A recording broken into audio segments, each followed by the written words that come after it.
สวัสดีครับวันนี้วันที่พฤษภาคม2569นี้เป็นวันแรงงานวันหยุด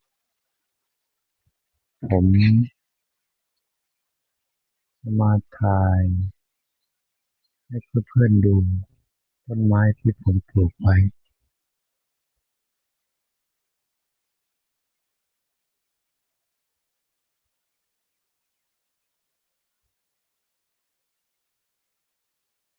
มีหลากหลายชนิดปลูกปะปนกันไป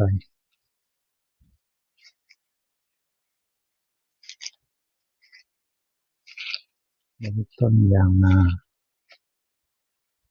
ที่ตรงนี้ผมเริ่มปลูกตั้งแต่ปี2562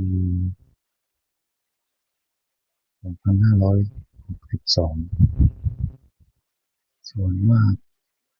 จะตายไม่ค่อยรอดหน้าแล้ง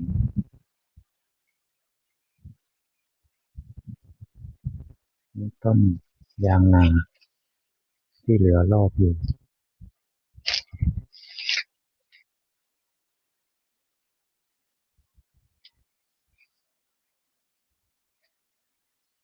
ไม่กี่ต้นยางนามันมากตายนี่มีสองต้นคู่สูงประมาณ4-5 เมตรได้โตช้าครับแห้งเลยไม่มีคลองไม่มีน้ำเลยแห้ง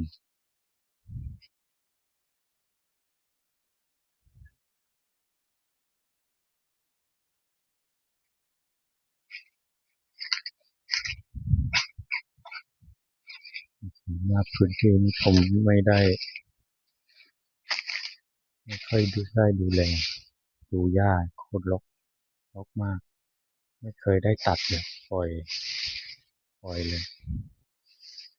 เพราะไม่มีเวลาดู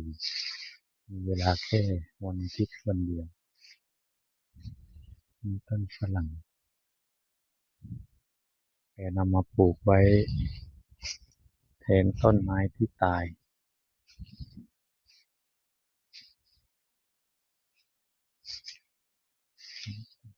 ต้นฝรั่งจิงจู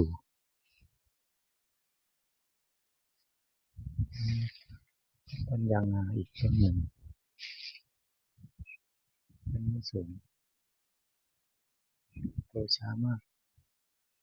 ปลูกตั้งแต่ปี62นะครับไม่ได้รดน้ำก่อนธรรมชาติเลยแล้วก็พื้นที่ที่นี่แห้งแล้งมาก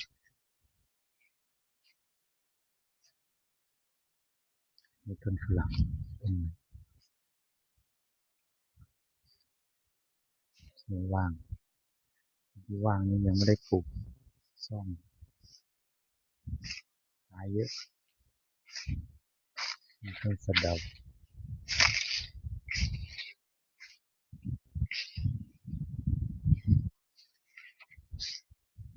มีต้นอะไรไปไปเที่ยวที่เอามาต้มใส่ต้มหมูเที่ยวชะมวงใบชะมวงต้นชะมวง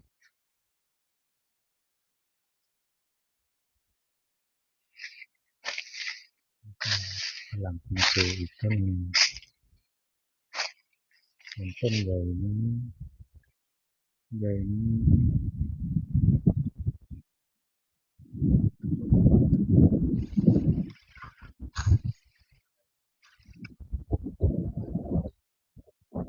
เช็ดได้ปลูกหลัง3-4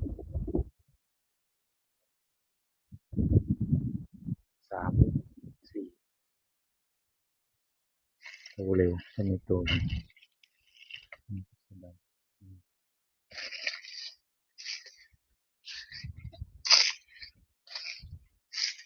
ต้นไม้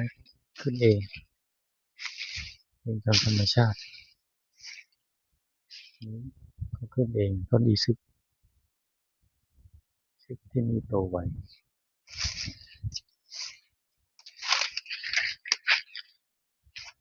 ตอนนี้ตายไปแล้ว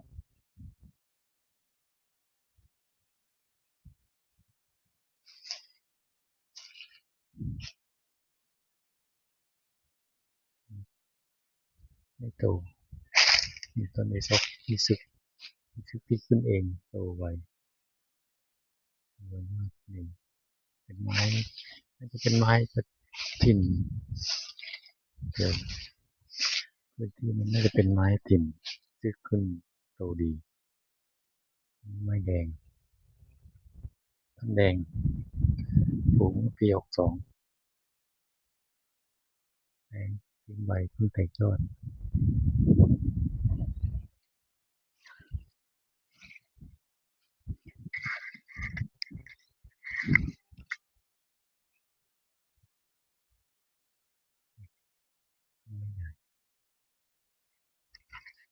ต้นไม้ใหญ่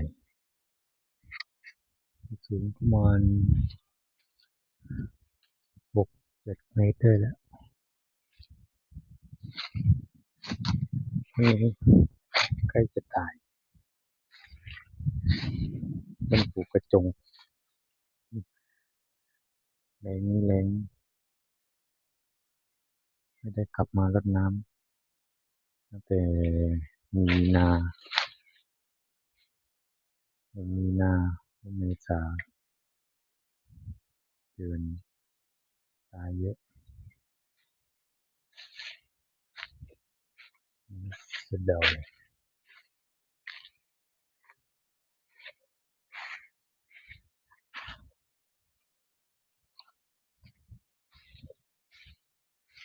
ว่าง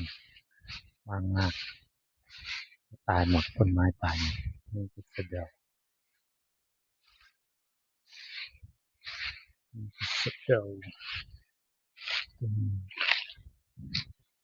ต้นแดงต้นนี้ต้นโตดีต้นแดงนี่สูงมาเกือบ10 เมตรได้แล้ว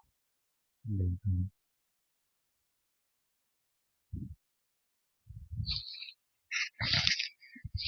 ใหญ่อยู่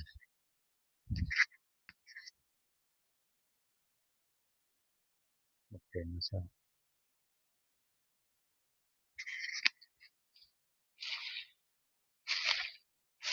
มันตาย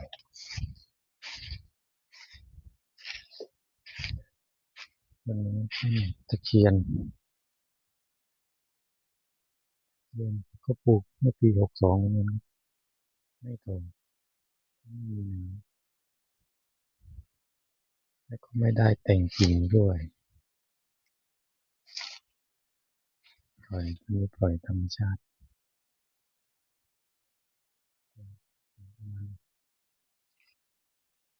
เมตรกว่าเกือบ3 เมตรนี่น่าจะเป็นต้น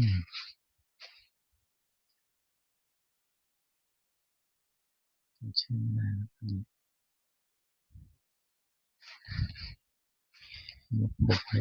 เพาะเม็ดเองต้นเพาะเม็ดเองแต่จำชื่อไม่ได้มีมะพร้าวน้ำหอมปลูกเต็มต้นไม้ตายหมดมะพร้าวน้ำหอมร่วงเจาะ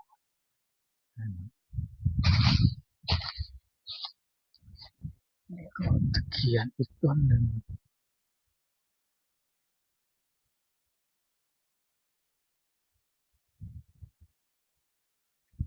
ในในร่องน้ำต้นกกต้นทูบนี่ต้นกกต้นทูบมีทูบขึ้นเต็มมีต้นแดงอีกต้นหนึ่งสูงสูงต้นก็ไม่โตเท่าไหร่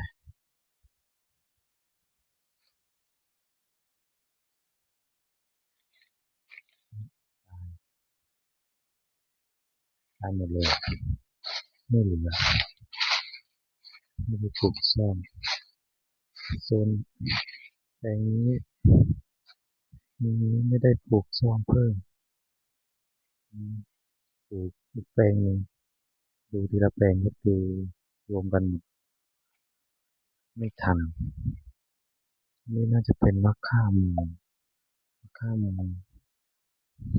ไม่โตเลยมะข่าโมงไม่มีน้ำนี่ไม่โตแต่มันก็ทนแรงดีนะครับไม่ตายแต่ก็ไม่โต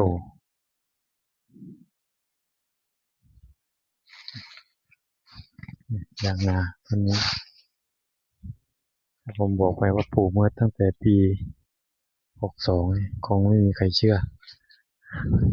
ต้นนี้ไม่โตจริงๆเพราะว่าที่ไม่โตก็เพราะว่าเวลาหน้าแล้งไม่ได้รดน้ำมันตายต้นมันตายต้นที่มันขึ้นมันตายแล้วพอเข้าหน้าฝนอีกตรงโคนมันตรงเง่ามันจะแตกแทงต้นใหม่ขึ้นมามันเลยได้ต้นเท่านี้อย่างนาต้องชอบน้ำสะเดาโตดีสะเดาโตดีอืมมันก็สะเดา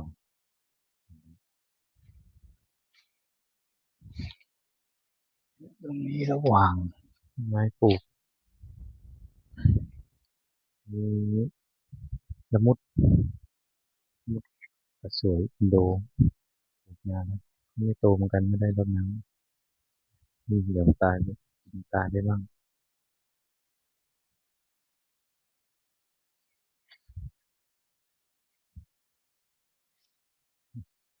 อันนี้ใบเริ่มเหี่ยวจะรอดหรือเปล่าแต่เมื่อวานแม่บอกฝนตกลงมาตอนนี้เริ่มเหี่ยวอืมเมื่อวานฝนตกลงมาช่วยได้หน่อยหนึงแล้วก็อืมคืนตอนเย็นก็ตกเมื่อคืนก็ตกหน่อยหนึง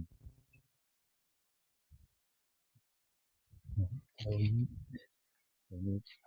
ตายเกลี้ยงเดี๋ยวนี้เหลือต้นนี้ผมเอามาปลูกใหม่ปลูกน่าจะปี64ก็63น่าจะ64นี่ผมยอดเริ่มเหี่ยวแล้ว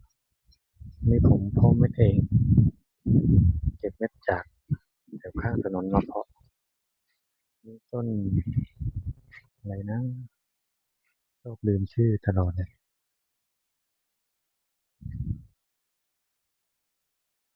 จำชื่อไม่ได้แล้วก็ไปนี่มันมีต้นมะฮอกกันก็โตดีมะฮอกกันต้นนี้น่าจะปลูกหลังปี62ผมเพาะเม็ดมาปลูกเอง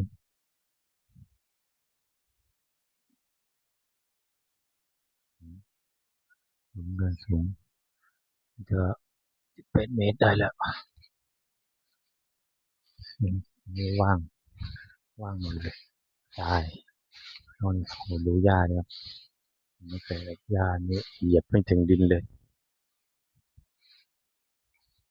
นี่ผมก็มาปลูกไว้ดูหญ้ารกมากต้นไม้พื้นถิ่นจำชื่อไม่ได้นี่ว่าต้นอะไรไม่รู้ขึ้นเองอยู่ติดกันนี่ดูตะเคียนต้นนี้ก็ไม่ใช่ตะเคียนต้นนี้น่าจะเป็นอืม นั้นไม่โตเลยมีต้นตะเคียน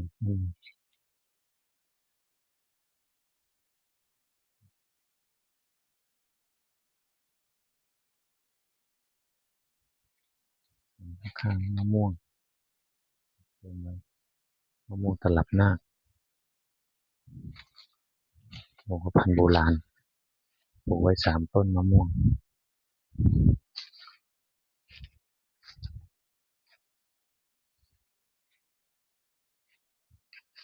มีต้นขี้เหล็ก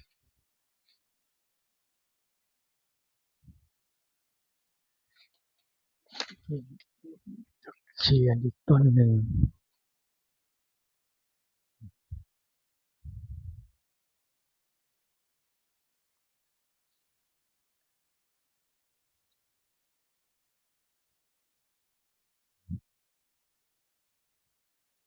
อันนี้มีต้นไทรติดมาจากต้นไม้ต้นที่ผมเพาะจากกรุงเทพเอามาปลูกที่บ้านไว้ให้นกกินลูกกระแตกระรอกมากินลูกปลูกไว้มีต้นตะขบป่าขึ้นเกิดเองที่เกิดเองบ่อยมากนี่นะครับนี่นี่แถวนี้มีตะเคียนไม่โตเลยอันนี้ปลูกปี 62แค่เขาอยู่เลยไม่โตเลยว่างตายตายอืมนี่ต้นลำไยยังไม่โตนี่น่าจะเม็ดน่าจะเพาะเม็ดมันขึ้นก็ปล่อยไว้แต่มันก็ไม่โตมีต้นนี้ต้นแดงอีกต้นหนึ่งมีโตอยู่หนึ่งต้นแรกเมื่อปี 65น้ำท่วมโคลนมันเอ็นผมนึกว่าไม่รอดขึ้นมาได้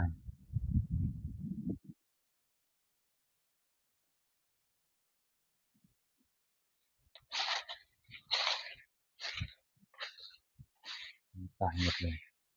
ไม่เหลือ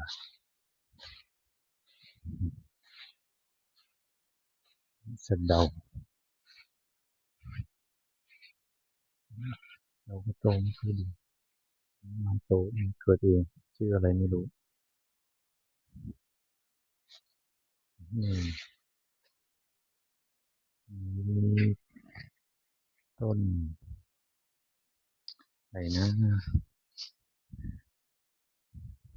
ดอกขัดสีขาวที่เอาไว้ลวกจิ้มน้ำพริกชื่ออะไรแล้วนะต้นนี้ผมเพาะเมล็ดมาปลูกเองน่าจะปี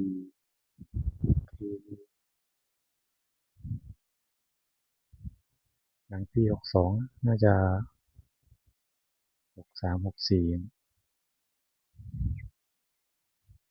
ปี 63แล้วต้นไม้ที่ปลูกเดินตาย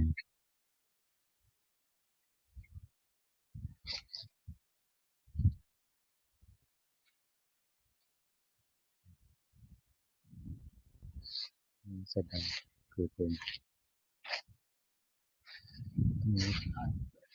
ต้นนี้มาฮอกกานีต้นนี้ผมก็พบมันเอง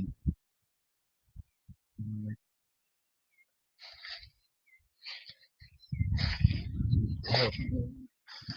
วนี้ตายต้นตะขบป่าไม่รู้พยอม นี่พยายามปลูกปี62นะครับต้นแค่นี้ไม่มีน้ำรดได้แค่นี้ดีมันตายแล้วเกิดใหม่ตายแล้วก็เกิดใหม่แปลงแปลงนี้ผมไม่ได้ดูแลเลยปล่อยทิ้งเลยนี่สิเกิดเอง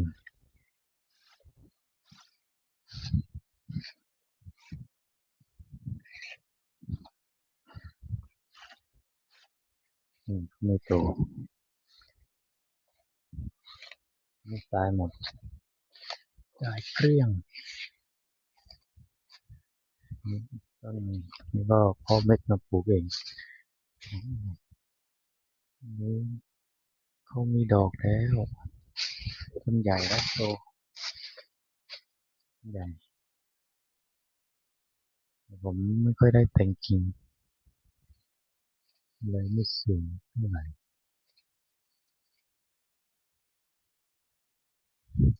นี่ก็มีซึกเกิดเอง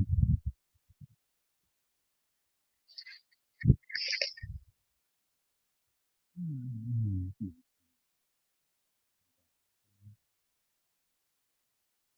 ดอกปีนี้ดอกปีนี้เนี่ยต้นอะไรนะ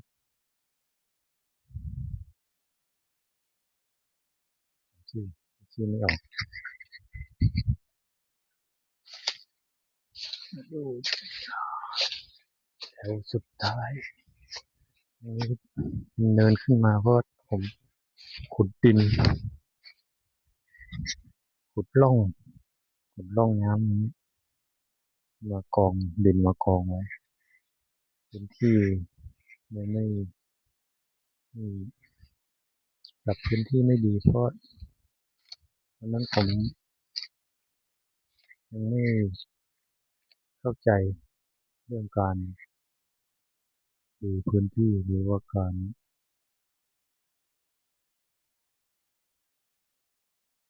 จัดพื้นที่ดีบางปีฝนตกเยอะน้ำก็ขังในแปลงไม้เลยตายเพราะอะไรเพราะว่าน้ำขังบนหน้าแล้งเหี่ยวพอเจอเข้าหน้าฝนน้ำท่วมโคลนน้ำขังประมาณสักเดือนกว่าๆอย่างเงี้ยโคลนเน่าต้นไม้ผมเลยตายยังไม่ได้จัดการแปลงมันก็ต้องปล่อยเลยตามเลยทำอะไรไม่ได้ปลูกต้นไม้เสียดายอยากจะปรับพื้นที่ใหม่แต่ก็เสียดายต้นไม้มะพร้าวต้น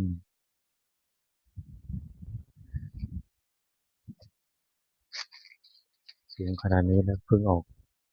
อกจันทร์ลูกติดลูก4 ลูกร่วงหมดแล้วเหี่ยวหมดแล้ว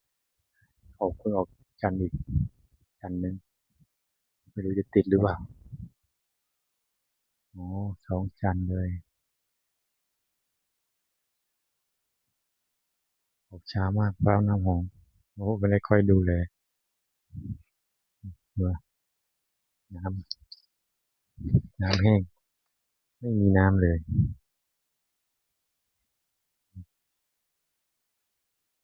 วันนู้นเดี๋ยวผมค่อยถ่ายให้ดูอีกทีผมแบ่งเป็นโซนเป็น4 โซน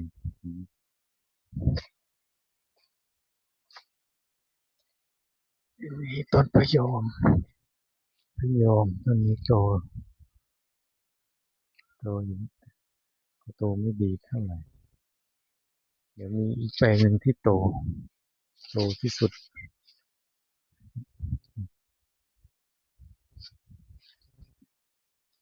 นี่น่าจะต้นมะกำต้นนี้กำตาหนูหรือมะกำตาควายผมไม่แน่ใจได้เม็ดมาแล้วก็เพาะเม็ดมาปลูก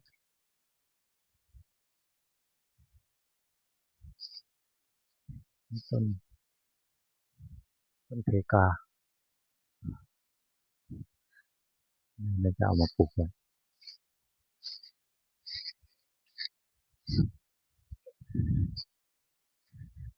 มีต้นอืมมะคาเต้ไม่โตนี่ผมก็เพาะเม็ดเองเอาเม็ดมาปลูกเองปลูกหลังปี62นี้นี่ก็ปลูกหลังปี62ต้นพญาโศกโคร่ง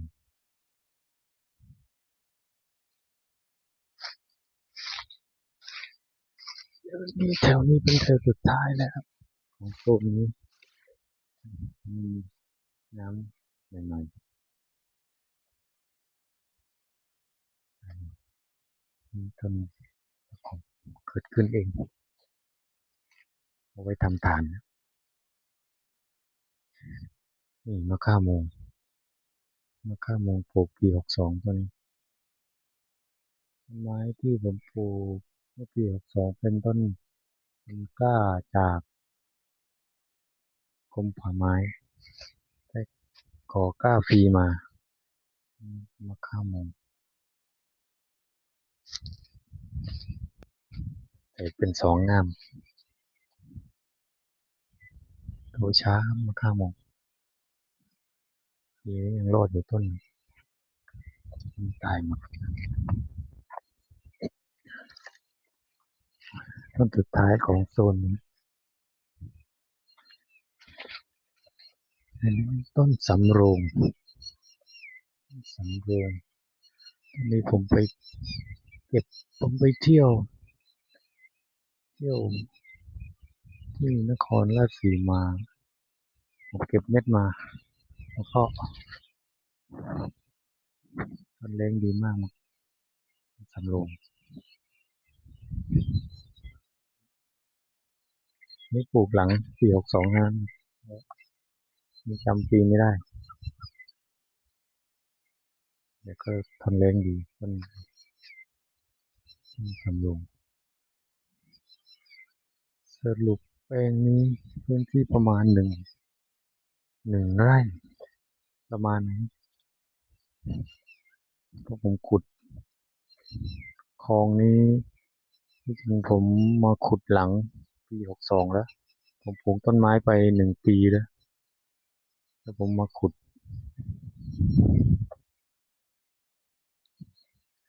ยังไม่เข้าใจการจัดวางพื้นที่เท่าไหร่แล้วที่พื้นที่เป็นดินลูกรังบนดินเหนียวเนี่ยขุดขึ้นมามีทรายด้วยดินลูกรังด้วยแข็งมากมีหินเต็มเลยทั้งลูกรังเป็นทั้งเหนียวแล้วก็ทรายต้นไม้เลยจะขึ้นยากสักหน่อยต้องดูแลเอาใจใส่สักหน่อยเป็นพิเศษสรุปแปลงนี้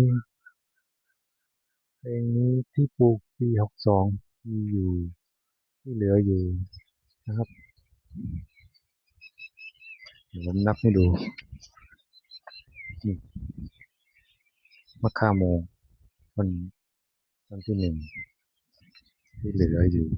นับดูว่าจะเหลือกี่ต้นแห้งมาก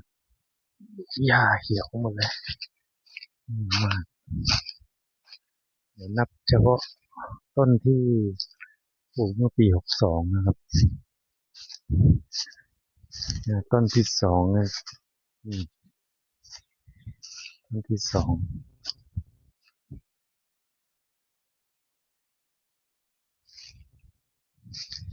แถวนี้เหลืออยู่2 ต้น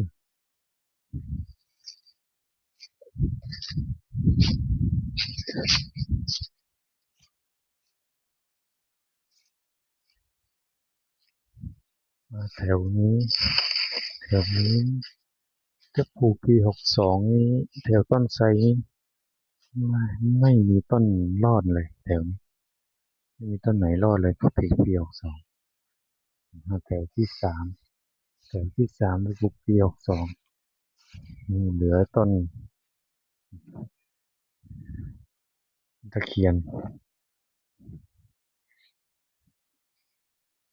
แล้วก็ต้นแดงเดี๋ยวนี้เหลืออันนี้ก็เหลือต้นแดงต้นที่3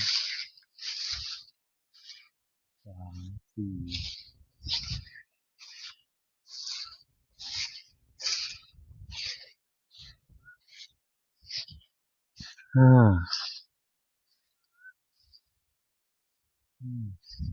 เดี๋ยวนี้เหลืออยู่5 และ 6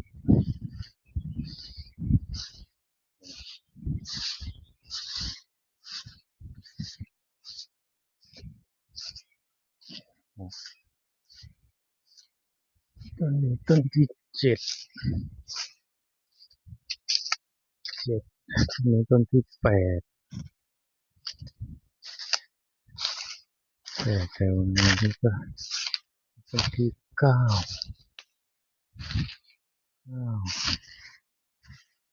10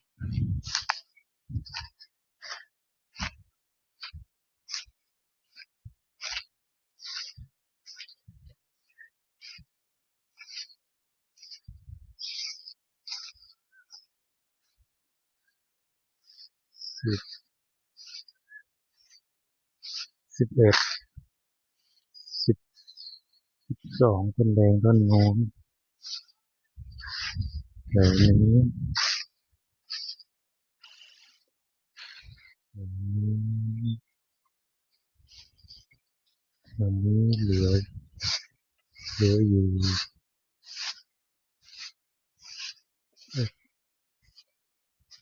12 3416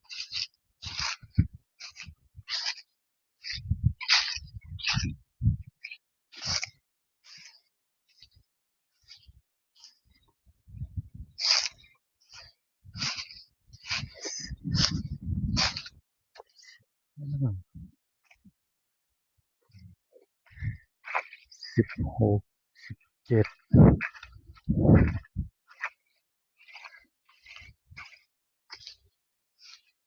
8 9 19ต้นครับ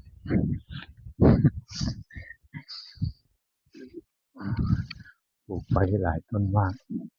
เหลืออยู่19ต้นที่ปลูกปี62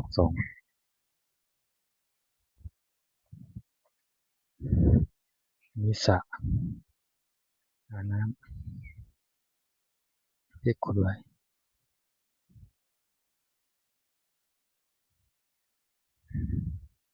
วันนี้ก็6 โมงครึ่งฟ้าที่บรรยากาศสระน้ำแดงมากน้ำแห้งมากเลยวันนี้ก็ขอจบคลิปไปเท่านี้ก่อนครับเดี๋ยวผมค่อยทำอีกค่อยไล่ทำไปเรื่อยๆทีละโซนครับผมวันนี้สวัสดีครับ